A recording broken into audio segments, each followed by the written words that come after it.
د سموره ابن جندب رضی الله تعالی عنہ څخه روایت دی چې رسول الله صلی الله علیه و آله وسلم وفرمایل: الغلام مرتهن بعقيقته يذبح عنه يوم السابع ويسمى ويحلق رأسه. رواه الترمذي وابو داود والنسائي. یعنی هر کوچنی چې پیدا سي هغه په خپل عقیقه پورې ګرو یا محبوس دی چې د ده له طرفه څخه به د زیږېدلو په 9مه ورځ حلالیږي او په دغه ورځ به نوم پر ایښول کیږي او په دغه ورځ به یې سر خرول کیږي. نو د کوچني د سر ویښتان باید د زیږېدلو په 9مه ورځ وروخرول سي او بیا یې سر په زعفرانو سره ورغوړ کړل سي یا ولړل سي. دا هغه سنت طریقه ده چې نن ورځ پرېښول سوې ده. د بریده رضی الله تعالی عنه څخه روایت دی چې وایي: موږ د جاهلیت په وختو کې داسې وو، که به زموږ څخه د یو چا زوی پیدا سو پسه به یې حلال کړي او د هغه پسه په وینو به یې د دغه کوچني سر ورولړي. کله چې الله جل جلاله اسلام راوستی نو پسه به مو حلال کړي او د کوچني سر به مو وروخراوه او په زعفرانو به مو ورولړي. په دغه کار کې چې د کوچني سر تر خرولو وروسته په زعفرانو سره ورولړي طبي ګټې هم شته. په شریعت کې دا هم راغلی دي چې د دغه کوچني د سر د خرول سوو وریښتانو د وزن سره یا تاله سره برابر دي سره یا سپین زر خیرات کړل سي. که د خرول سوو وریښتانو تلل مشکل وه، دا نه ده لازمه چې دغه وریښتان دي خامخا وتلل سي، فقط په تخمین او تقدیر سره دي د هغو نه سرو یا سپینو زرو قیمت د خیر په کارو کې خیرات کړل سي. د ویل سوي حدیث شریف مطابق په همدغه 9مه ورځ دي پر کوچني نوم هم کښېښول سي او دا د کوچني حق دی چې ښه ښایسته او اسلامي نوم پر کښېښول سي. په هغه حدیث شریف کې چې امام مسلم یې د عبدالله ابن عمر رضی الله تعالی عنهما څخه روایتوي، رسول الله صلی الله علیه و آله وسلم فرمایي: ان احب اسمائکم الى الله عبد الله وعبد الرحمن. رواه مسلم. یعنی ستاسې په نومو کې و الله جل جلاله ته هغه خوښ نومونه عبد الله او عبد الرحمن دي. همدارنګه پر خپلو اولادو د محمد نوم ایښول ښه کار دی. په هغه حدیث شریف کې چې امام بخاري د ابو هریره رضی الله تعالی عنه څخه روایتوي، رسول الله صلی الله علیه و آله وسلم فرمایي: تسموا باسمي ولا تکتنوا بکنیتي. رواه البخاري. یعنی زما په نامه سره نوم ایږدئ او زما په اسم کنیه سره چې ابوالقاسم دی اسم کنیه مه ایږدئ. همدارنګه پر خپلو اولادو د انبیاو او صالحو خلقو نومونه ایښودلی سئ. په هغه حدیث شریف کې چې امام مسلم یې د مغیره ابن شعبه رضی الله تعالی عنه څخه روایتوي وایي: رسول الله صلی الله علیه و آله وسلم وفرمایل: انهم كانوا يسمون بانبیائهم والصالحین قبلهم. یعنی پخوانیو خلقو د خپلو انبیاو او هغو صالحو خلقو چې تر دوی د مخه تیر سوي وه په نومو سره نومونه ایښول. دغه کار یوازې دا نه چې روا دی بلکې ښه کار هم دی. او د نجونو دپاره د انبیا علیهم السلام د لوڼو او زوجاتو نومونه او د نورو صحابیاتو او صالحو ښځو نومونه ښه نومونه دي. نه د نن ورځې په شان چې ځینې کسان پر خپلو اولادو د هندي یا اروپایي او امریکایي فلمو د رقاصو نومونه ایږدي یا نور داسې نومونه چې نه معنا لري نه خوند. مور باید و خپل کوچني ته خپل تی ورکړي. په دغه کار کې پر طبي ګټو سربیره دغه فایده هم شته چې د مور او اولاد په منځ کې محبت زیاتیږي. دغه نن ورځ چې ډېر اولادونه د خپلو مندو سره محبت نه لري یا د خپلو مندو احترام او مراعت نه لري، د دغه کار دپاره ډېر علتونه شته، خو یو مهم علت یې دا هم کېدلی سي چې مندې خپل اولادونه په پوډري شیدو لویوي. سبحان ربك رب العزة عما يصفون وسلام على المرسلين والحمد لله رب العالمين. والسلام عليكم ورحمة الله وبركاته. أعوذ بالله من الشيطان الرجيم.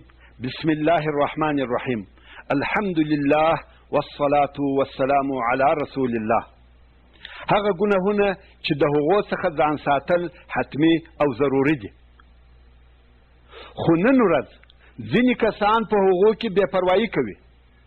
اول، رسول الله صلی الله علیه و آله وسلم د هغې ښځې په باره کې چې د خپل میړه څخه بې له شرعي سببه طلاق غواړي فرمایي: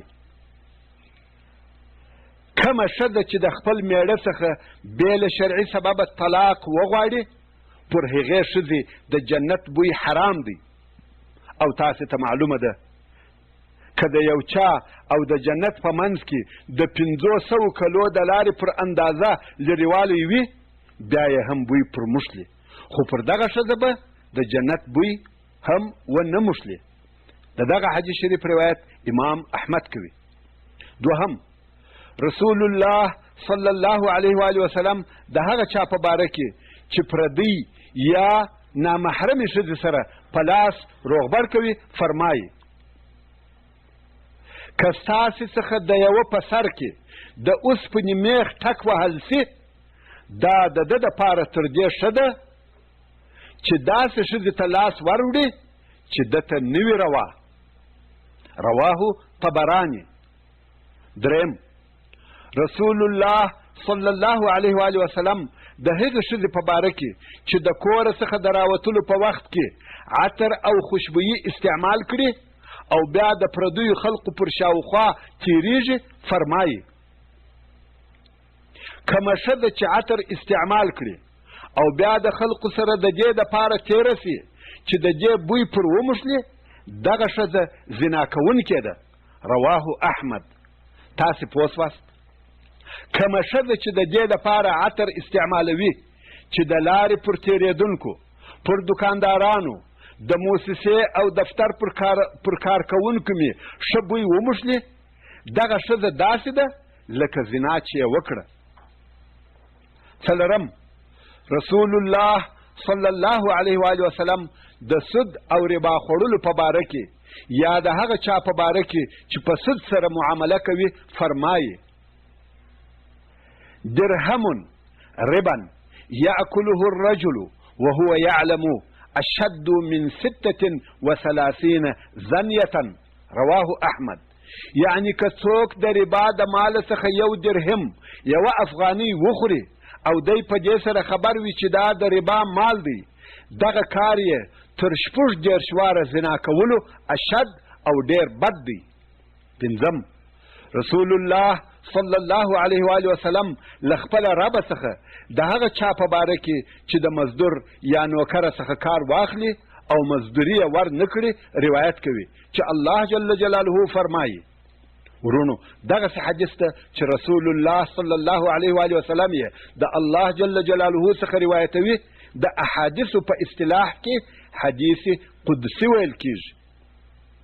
نو رسول الله صلی الله علیه و آله وسلم فرمایي: قال الله 3 انا خصمهم يوم القيامة وذكر منهم ورجل استأجر أجيرا فاستوفى منه ولم يعطي أجره. رواه البخاري. یعنی درې ډلې دي چې د قیامت په ورځ زه د دوی سره دعوه کوونکی یم. الله جل جلاله فرمایي: زه دعوه ورسره کوم. د هغو درو څخه یو هغه څوک ذکر کوي چې یو څوک بل انسان نوکر کړي او د هغه څخه کار واخلي او بیا یې مزدوري نه ورکوي یا ور نه کړي. او نن ورځ دا څونه ډیره پیښیږي چې ظالمان د مظلومانو حقونه خوري او ورته وایي: ورځه لاس دې آزاد. آیا دغه کسان د الله جل جلاله څخه نه بیریږي؟ او که یې د قیامت هغه ورځ هیره کړې ده چې الله جل جلاله هغه د ده د نوکر پر ځای دعوه ورسره کوي. شپږم، رسول الله صلی الله علیه و آله وسلم د هغه چا په باره کې چې خپل وریښتان په تور رنګ سره توروي فرمایي: په آخره زمانه کې به داسې کسان وي چې وریښتان به په داسې تور رنګ سره رنګوي لکه د کوترې غاړه. دغه کسان به د جنت بوی نه کړي. د جنت بوی به یې سږمو ته ونه رسیږي. رواه ابو داود. اوم، رسول الله صلی الله علیه و آله وسلم د هغه چا په باره کې چې د خلقو خبرو ته د هغو په پټه غوږ نیسي فرمایي: که څوک د یو قوم و خبرو ته پر داسې ډول غوږ ونیسي چې هغه قوم دغه د ده په غوږ نیولو نه وي راضي، د قیامت په ورځ به د دغه غوږ نیونکي په غوږ کې ویلې سوي سرپ ورتوی کړل سي. رواه طبراني. ای هغو کسانو چې د فساد او فتنې جوړولو دپاره د بل و خبرو ته غوږ نیسئ، دغه کار به څه ګټه در ورسوي بې له دې څخه چې په دنیا کې به د دغه خپل شیطاني او بد عمل په سبب مختوره یاست. د نورو داسې انسانانو په منځ کې چې هغه به ستاسې خپلوان او قریبان هم وي شر او دشمني پیدا کړئ، او په آخرت کې به مو غوږونه د اوره یا د ویلې سوو سرپو ډکیږي. بدبختانه دغه د غوږ نیولو عادت که څه هم په نارینه کې شته، خو په ښځو کې ډېر دی. ځینې خپل ورور او ورېندارې ته غوږ نیسي او د هغو خبرې بیا د څه زیاتوبه سره او د شیطانت پر قسم خپل مور او پلار ته رسوي.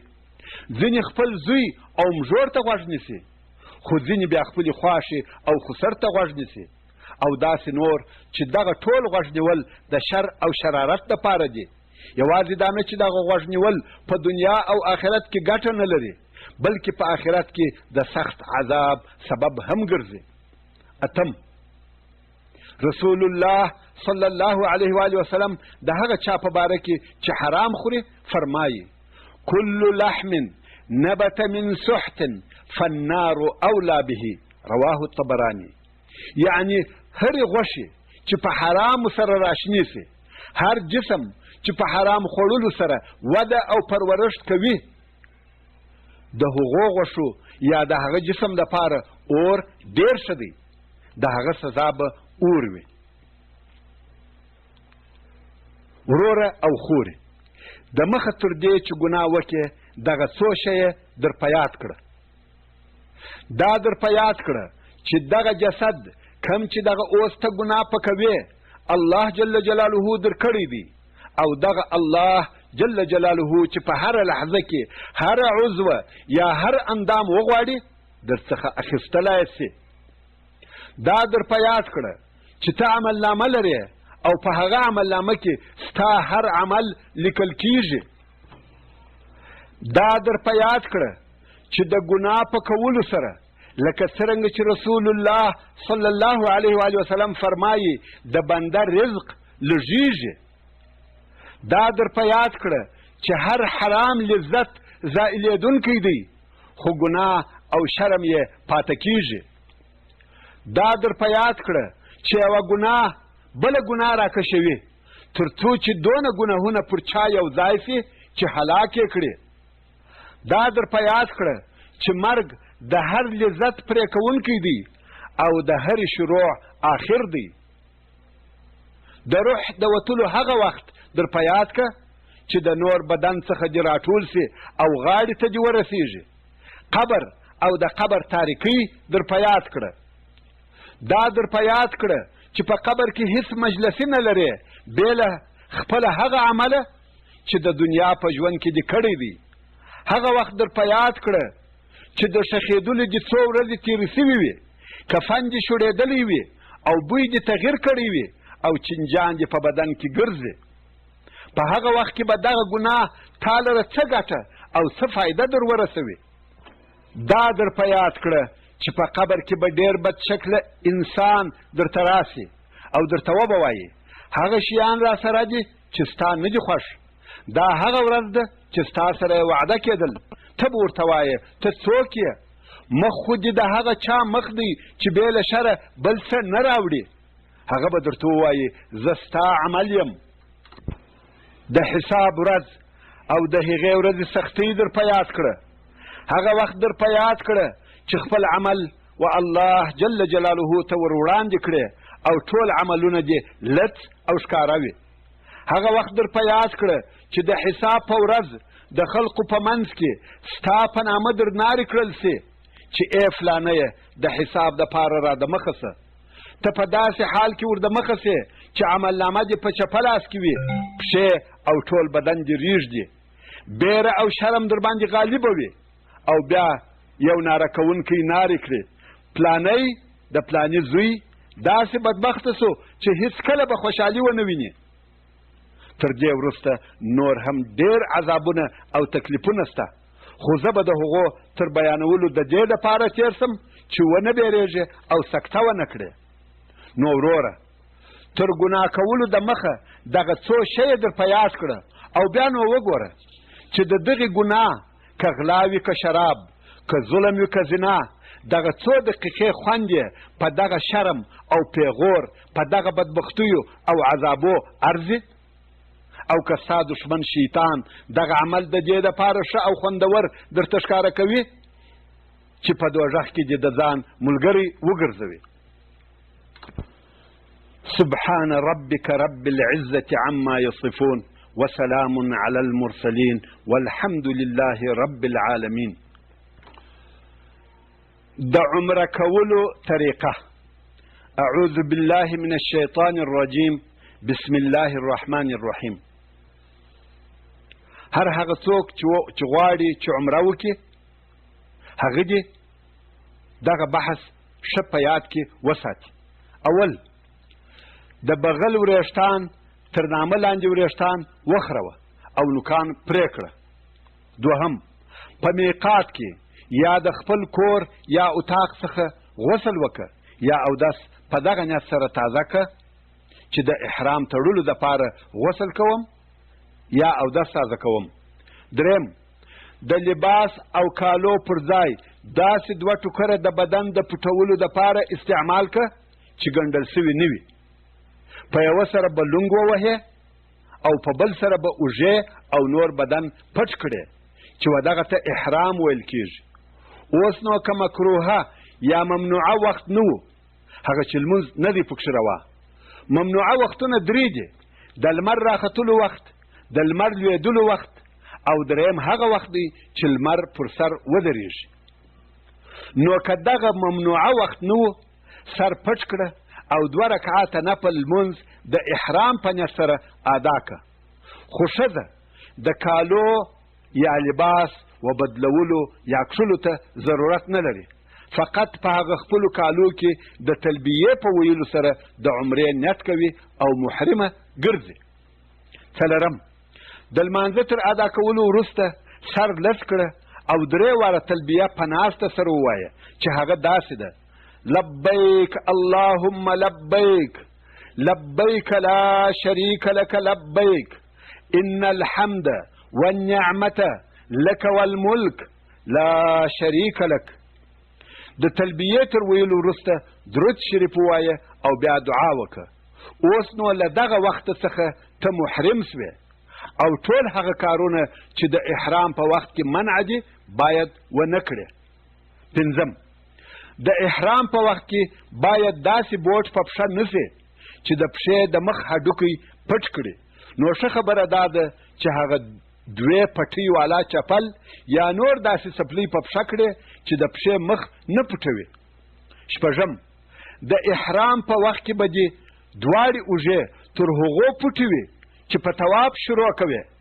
کله چې حرم شریف ته ورسېدې اول راسته پښه دننه کښېږده او د مسجد د داخلېدلو دعا ووایه. کله چې د سترګې پر بیت الله شریف ولګېدې 3 واره تکبیر الله اکبر ووایه. او د تکبیر د ویلو سر دا دی چې الله جل جلاله تر کعبې لوی او عظیم دی. او 3 واره تهلیل لا اله الا الله ووایه چې دا هم د دې لپاره ویل کېږي چې کم جاهل دا فکر ونه کړي چې دغه عبادت د کعبې شریفې دپاره دی. بیا نو بیت الله شریف ته ګوره او دعا کوه. په دغه دعا کې لاس نه پورته کېږي. 7، د تکبیر، تلبیې او درود شریف په ویلو تر کعبې شریفې پورې ورسه.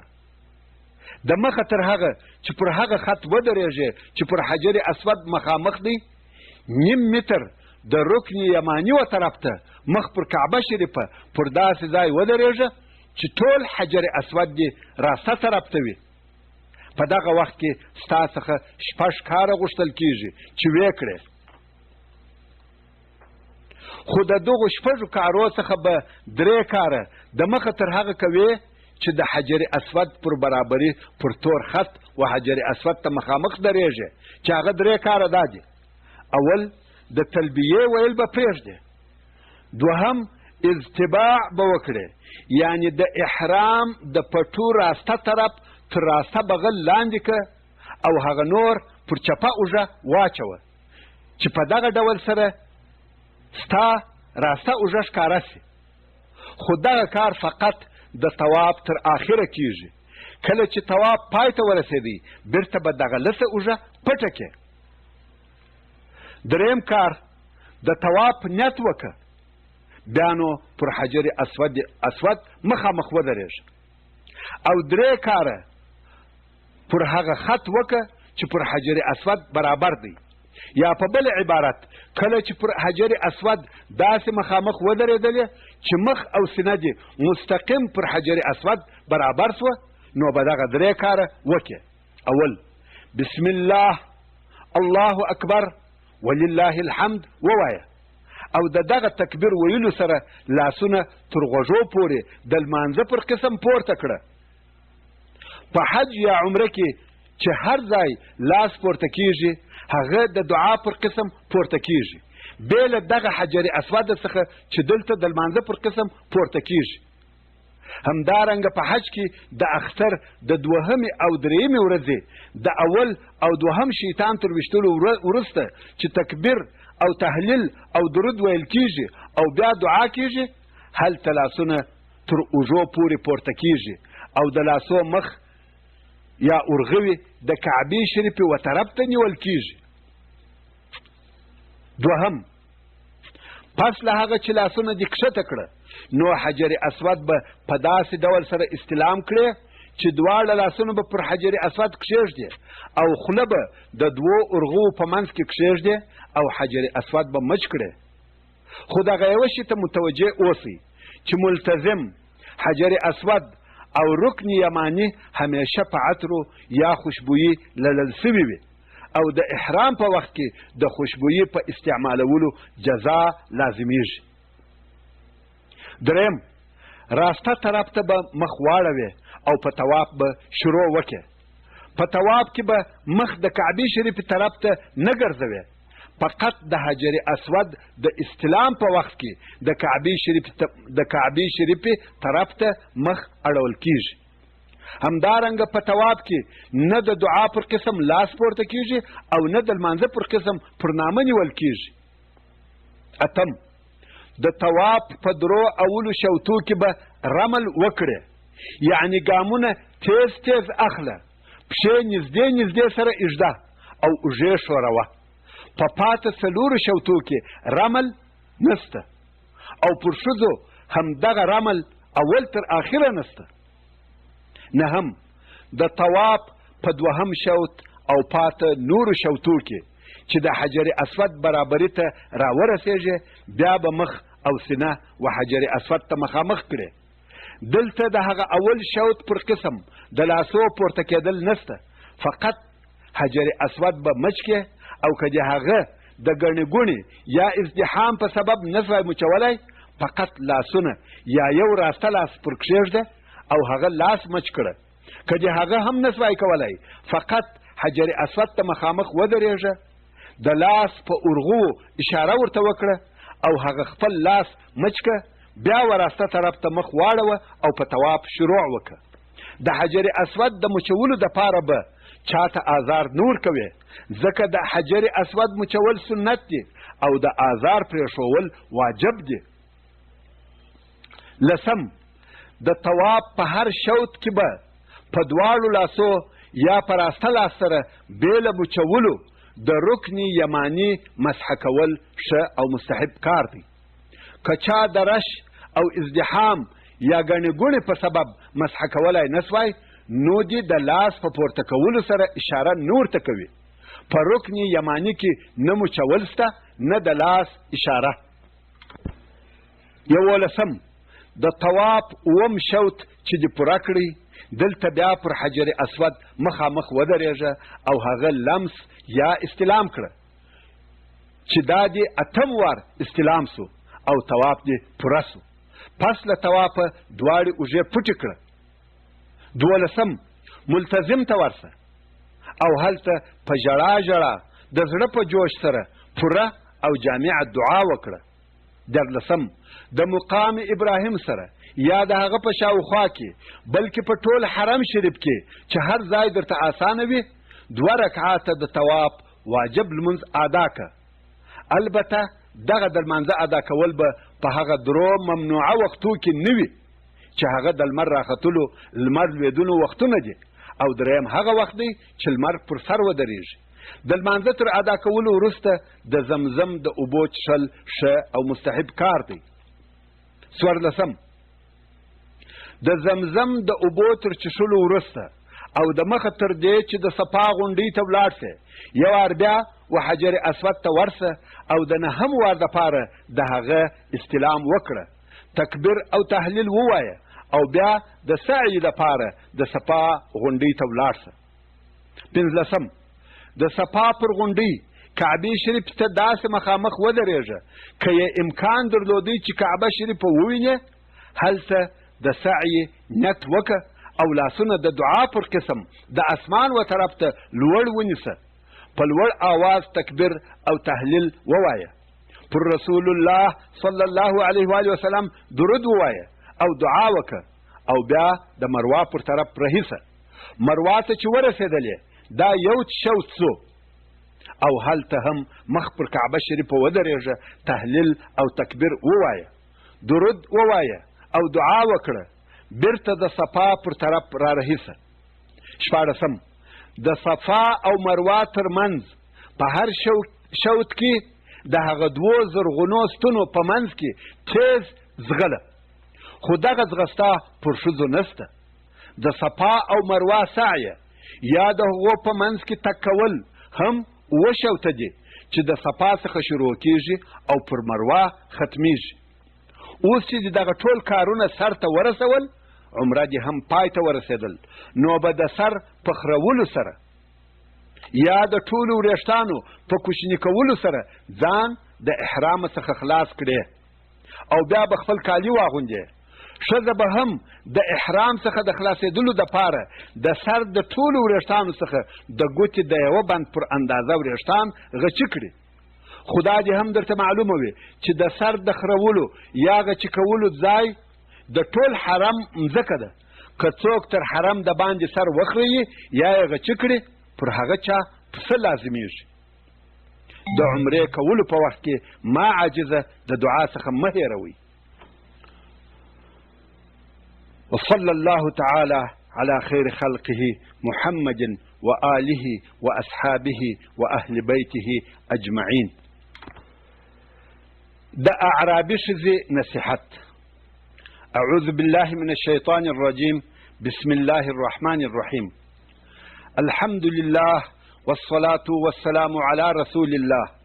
أشهد أن لا إله إلا الله وحده لا شريك له وأشهد أن محمدا عبده ورسوله صلوات الله وسلامه عليه وعلى آله وأصحابه وأهل بيته أجمعين.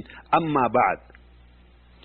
یوې صحرایي عربي ښځې خپل لور ته د هغې د واده په شپه نصیحت کاوه او ورته ویې ویل زما ګرانې لورې که نصیحت د ادب په سبب یا د ناز او محبت په سبب پرېښول کېدلی ما به تا ته نصیحت نه وای کړی مګر نصیحت د غافل انسان خبرول دي او د عاقل انسان سره کومک دی.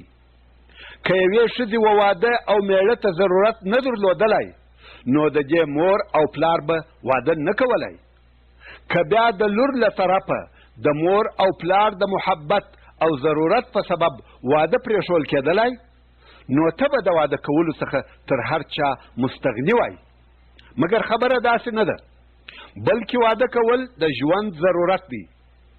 ګرانې لورې ته د هغه کوره څخه جلا کېږې چې په هغه کې پیدا سوې یې او هغه ځالګۍ پرېږدې چې په هغه کې لویه سوې او داسې کور ته ورځې چې معلوم هم نه دی او د داسې ملګري سره ژوند کوې چې د مخنۍ الفت او پیژندنه نه ورسره لرې نو زما څخه دغه لس خویونه زده کړه چې دا به ستا د نوي ژوند دپاره نیکبختي او کامیابي وي اول د خپل خاوند سره په پوره قناعت ژوند او ملګرتیا کوه دوهم د خپل خاوند سره په اطاعت فرمان برداری او خبره اوریدلو ژوند کوه دریم د خپل خاوند د لیدلو او بویولو د ځایو ډیره خاصه پالنه کوه څلورم پام کوه چې د ده سترګې پر تا په بد او خیرن حال کې ونه لګیږي پنځم د ده د ډوډۍ خوړلو وخت وپیژنه ځکه د لوږې حرارت اور بلونکی دی شپږم د ده د خوب په وخت کې آرامه اوسه ځکه د خوب خرابوالی قهر راوستونکی دی اووم که د خاوند فکري او غمجن و باید د ده په حضور خوښي او خوشحالي ښکاره نه کړې ځکه دغه کار د ده په حق کې کوتاهي ده اتم که د خاوند خوښ او خوشحاله و باید د ده په حضور کې غم او پریشانی ښکاره نه کړې ځکه دغه کار د ده د فکر خرابونکی دی نهم تر هر چا د ده عزت ډیر کوه نو ته به هم تر هر چا پر ده ګرانه یې لسم پوه سه چې د خپلې خوښۍ او خوشحالۍ و ژوند ته تر هغو نسې رسېدلی تر څو د خپل خاوند رضا او غوښتنه که ستا خوښه وي که ناخوښه تر خپلې رضا او غوښتنې د مخه نه کړې او الله جل جلاله دې په دغه واده او نوي کور جوړولو کې خیر درته پیش کړي ورونو او خوندو څرنګه چې د دغې پوهې او هوښیارې مور نصیحت و خپلې لور ته په مختصرو الفاظو او کوچنیو جملو سره و نو زه فکر نه کوم چې زموږ په ټولنه کې دې هر څوک دونه پند او عبرت په حاصل کړي چې په دغه مختصر نصیحت او کوچنیو الفاظو سره دې خپل کورنی ژوند کامیابه او خوشحاله کړي ځکه نن ورځ زموږ د ټولنې ډېر کسان و داسې حال ته رسېدلي دي چې په نیمه خبره سر نه خلاصوي نو زه مجبوره یم چې د اعرابي ښځې د نصیحت پر هره جمله یو څه زیاتوب د دې دپاره وکم چې زموږ د ټولنې هغه خویونه ښکاره او روښانه سي چې وځینو کورنیو ته یې بدبختۍ او پریشانۍ راوړي دي د دې په عوض او بدل کې چې د کور میرمن په خپل عمل او خپل اخلاقو سره د خپل خاوند زړه لاسته راوړي او خپل کورنی ژوند خوږ او شیرین کړي دا و هغه کوډګر او ساحر ته ورځغلي چې هغه یې د دین د شرف او د مال غل دی راسي چې دغه نصیحت یو ځل بیا په پوره دقت د کوچنیو تبصرو سره واورو اول مور ولور ته وویل د خپل خاوند سره په پوره قناعت ژوند او ملګرتیا کوه یعنی څونه چې د خاوند مالی قدرت وي څونه چې د هغه ګټه او تنخوا وي څونه شی چې هغه کور ته راوړي یا راوړلی یې سي په هغه سره قانعه اوسه او د ده تر قدرت لوړ یا زیات شی مه ځینې غواړه داسې مه کېږه لکه د نن ورځې ځینې ښځې چې په بېځایه مصرفو او بېځایه سیالیو یې د میړه دنیا او آخرت دواړه ورخراب کړي دي او پر هغه سربیره خپل کورنی ژوند هم ورسره تریخ کړی دی نن ورځ داسې کسان شته چې د میاشتې تنخوا یې یوه معمولي او د یوه نوکر تنخوا وي خو دغه کسان د خپلې ښځې په غوښتنه د کور په جوړولو او لباسو کې په ودو او شادیو کې په زر او زیور کې په تګ او راتګ یا مناسباتو کې د هغه چا سره سیالي کوي چې په یوه ورځ کې د ده د میاشتې تر تنخوا 2 او 3 ځله زیاته ګټه لري دوهم مور ولور ته وویل د خپل خاوند سره په اطاعت فرمانبرداري او خبره اوریدلو سره ژوند کوه یعنی په کورني ژوند او دنیوي کارو کې د خپل خاوند د خوښۍ مراعات کوه. څه چې د خاوند خوښه وي هغه کوه. هر څه چې درته وایي هغه اوره او بې له دلیل ویلو هغه قبلوه.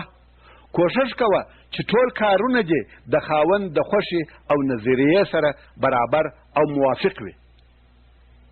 البته دغه ټوله په هغو کارو کې چې الهي نافرماني نه وي پکښې. تاسې ټولو ته معلومه ده چې د میړه او ماینې اختلاف داسې اختلاف نه دی چې پر باغ یا پټي سره دعوه وي چې قاضیانو او عریضو ته یې ضرورت پیدا سي. یا دې د مړي بدل او پخوانۍ دشمنۍ سره پاته وي چې د انتقام اخیستلو په موقع پسې ګرځي. یا د دوی په منځ کې د دوو مملکتو جنگ دی چې توپ او تیارې ته یې ضرورت پیدا سي. بلکې د دوی اختلاف فقط په کوچنیو کورنیو چارو کې پیښیږي. نو که په دغه کوچنیو مسایلو کې ښځه اول د خپل ژوند د خوږوالي دپاره دا د ځان عادت وګرځوي چې تر خپل نظر تېره سي، او دوهم د خپل خاوند د رضایت دپاره هغه خپله خبره پرېږدي، دغه ښځې هم دنیا هم آخرت وګټل. په دنیا کې ژوند آرام بې جنجاله او خوږ سو، او آخرت یې د میړه په رضایت سره لاسته راوړي. نو هر هغه ښځه چې د خپل خاوند سره کامیابه او خوشحاله ژوند غواړي، پر دې دا لازمه ده چې د خپل خاوند امر او مشوره په دنیوي او کورنیو چارو کې بې له دلیله ومني. هو، په هر هغه شي کې چې د الله جل جلاله نافرماني وي، په هغه شي کې نه د میړه نه د بل چا خبره اعتبار لري او نه د منلو وړ ده. خو په دنیوي او کورنیو چارو کې باید د خاوند خبره بې له بحث او گفتگوی څخه ومنل سي، او دغه د خاوند ورایې ته تسلیمېدل د دې سبب ګرځي چې ډېر ځله د خاوند ستا و نظر او رایې ته اعتبار ورکړي.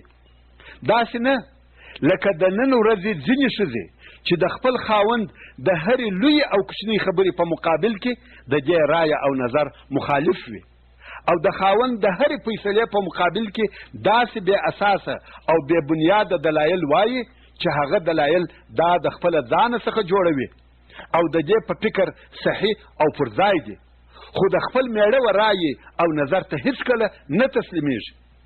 دغه کار په کورني ژوند کې مخالفتونه او مشکلات په وجود راوړي، او ډېر ځله هغه د میړه او ماینې محبت په نفرت سره بدلوي.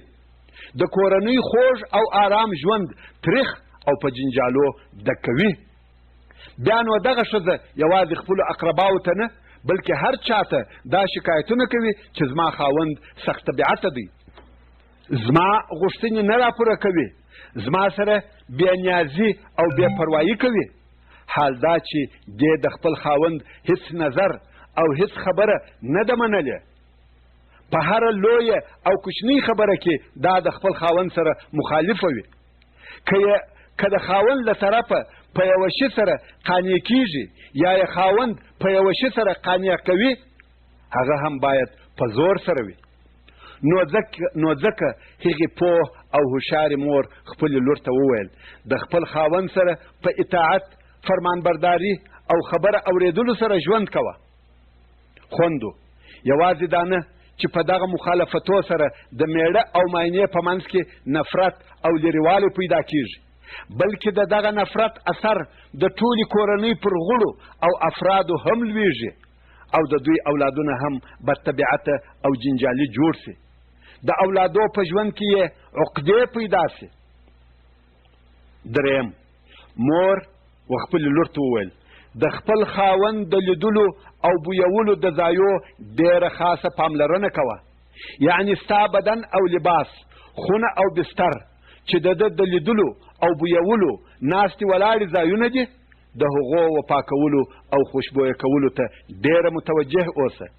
داسې نه لکه د نن ورځې ځینې ښځې چې ښه لباس او د بدن نظافت یې فقط د ودو، مناسباتو او د نورو خلقو د کورو دپاره وي، خو په خپل کور کې په خیرن او لغوړن لباس یا د اشپزخانې د پیازو او اوږې په بویانو ککړ لباس کې ژوند تېروي.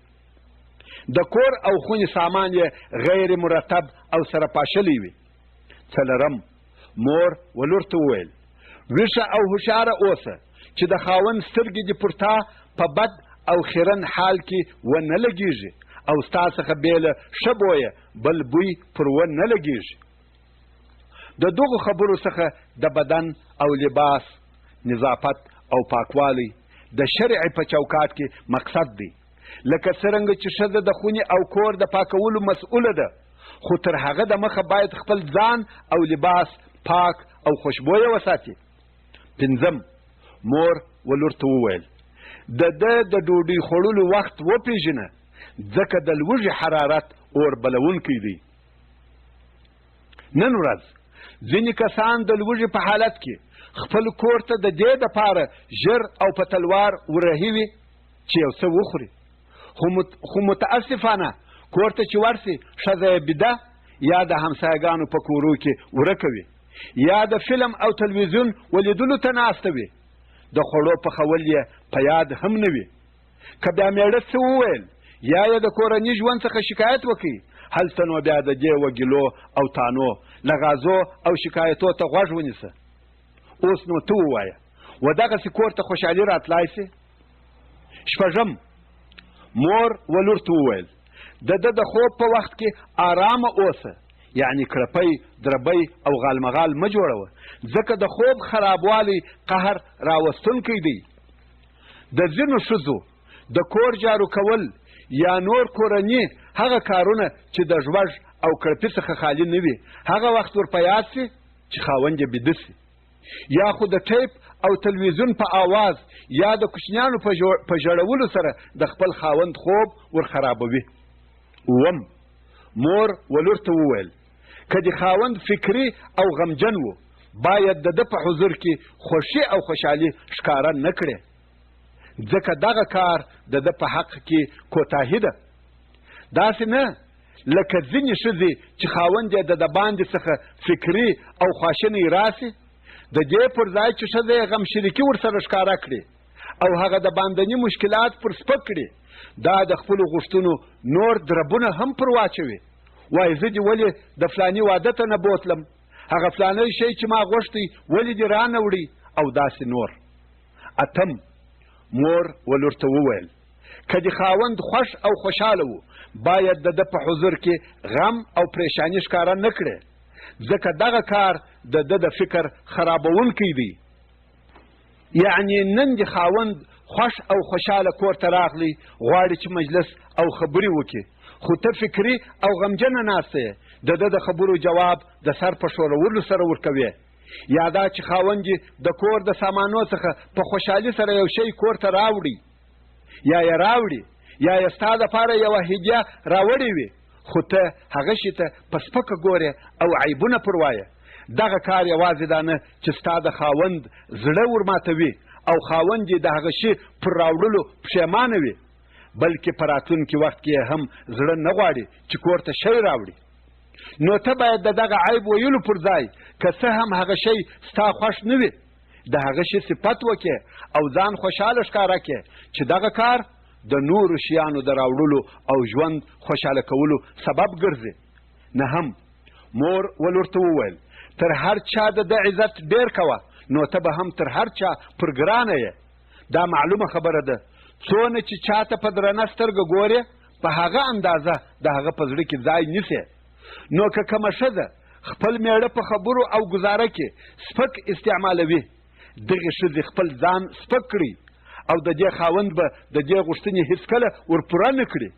که چیرې بیا دغه سپک استعمالول د اولادو او مژندو یا نورو دوستانو په حضور کې وه، نو هغې ښځې خپل عزت او کرامت برباد کړل او ځان یې سپک کړي، چې په نتیجه کې د ښځې او خاوند ژوند تریخ او دواړه بې عزته او سپک سول. لسم، مور ولور ته وویل پوه سه چې د خپلې خوښۍ و ژوند ته تر هغو نسې رسېدلی تر څو چې د خپل خاوند رضا او غوښتنه که ستا خوښه وي که ناخوښه تر خپلې رضا او غوښتنې د مخه نه کړې. واقعا هم ښځه په خپل ژوند کې تر هغو نسي خوشبخته کېدلی تر څو چې د خپل خاوند حلالې غوښتنې ورپوره نه کړي. خپل خاوند په خپلو خبرو او اخلاقو راضي نه کړي، ځکه دا ممکنه نه ده چې ښځه یې غواړي هغه دې ورکول سي، خو چې خاوند او د هغه طبیعت یې غواړي په هغه کې دې بې پروایي کېږي. خوندو، یوازې دا نه چې میرمن او خاوند د ژوند دوه ملګري دي، بلکې دوی د یوې کورنۍ بنسټ ایښوونکي او تربیه کوونکي هم دي. نو د ملګرو او کورنۍ د تنظیمولو او خوشحاله کولو دپاره خامخا و یوه مشر ته ضرورت شته، او دغه مشر باید هغه څوک وي چې یوازې د عمر او تجربې په اساس نه، بلکې الله جل جلاله هم و هغه ته د مشرتوب حق ورکړی وي. او دغه حق د نارینه دپاره په ډیرو دلایلو سره ثابت دی چې د هغو دلایلو بیانول زموږ بحث ډیر اوږدوي. خو فقط دونه وایم که دغه مشر خوشحاله وساتل سو، ټوله کورنۍ به ورسره خوشحاله وي، او د دغه مشر خوشحالول د کور د میرمنې پر غاړه دي. نو میرمن باید همیشه په خپلو اخلاقو او تصرفاتو، په خپلو خبرو دغه کوشش وکړي چې د خپل ژوند ملګری او هغه کورنۍ چې دا یې مور ده خوشحاله وساتي.